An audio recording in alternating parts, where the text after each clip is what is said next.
My name is Michael, and this is the story of how I married without love and what that decision taught me about life, myself, and the meaning of happiness.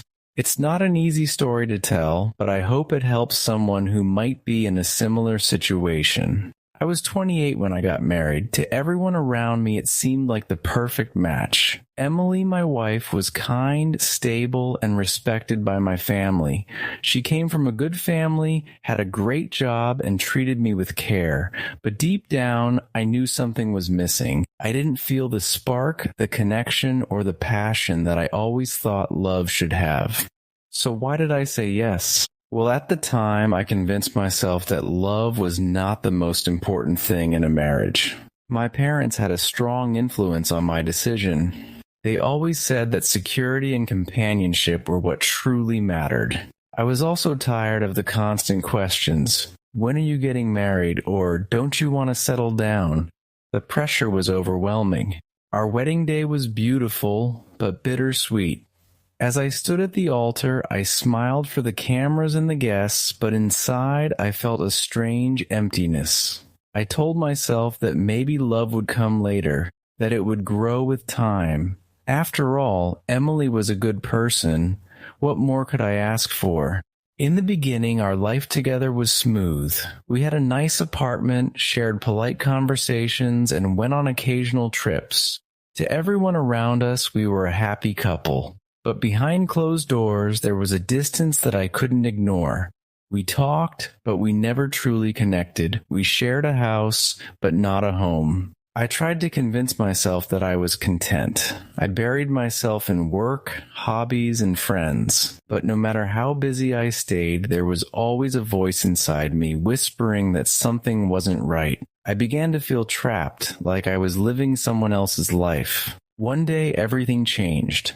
I was at a coffee shop reading a book when a man sitting next to me struck up a conversation. His name was Jack, and he was vibrant, full of life, and unapologetically honest. As we talked, I found myself sharing things I had never told anyone, my doubts, my fears, and my longing for something more. Jack listened without judgment and said something that stayed with me. Michael, life is too short to settle for less than what sets your soul on fire. It's never too late to choose yourself.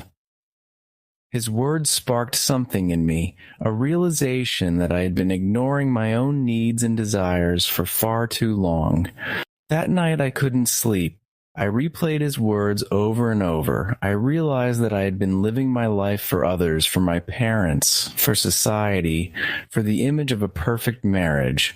But I had forgotten about me, about what I wanted, about what made me happy. I knew I had to make a change, but it wasn't easy. Talking to Emily was one of the hardest things I've ever done. She deserved honesty, and I told her the truth, that I cared for her deeply, but didn't love her the way a husband should. To my surprise, she admitted that she had felt the same way. We had both settled, thinking it was the right thing to do. We decided to part ways, not out of anger or resentment, but out of mutual respect and the understanding that we both deserved more. It was a painful process, but it was also freeing. For the first time in years, I felt like I could breathe. In the months that followed, I focused on myself. I traveled, tried new things, and rediscovered my passions.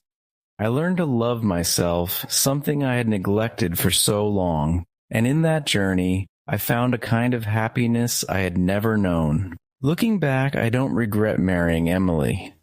That chapter of my life taught me invaluable lessons about authenticity, courage, and the importance of following your heart. It showed me that it's never too late to change your path and that true happiness starts from within. To anyone listening, remember this. You deserve a life that makes you feel alive. Don't be afraid to choose yourself, even if it means walking away from what seems comfortable. Life is too short to settle. Trust me, the journey to finding your true self is worth it.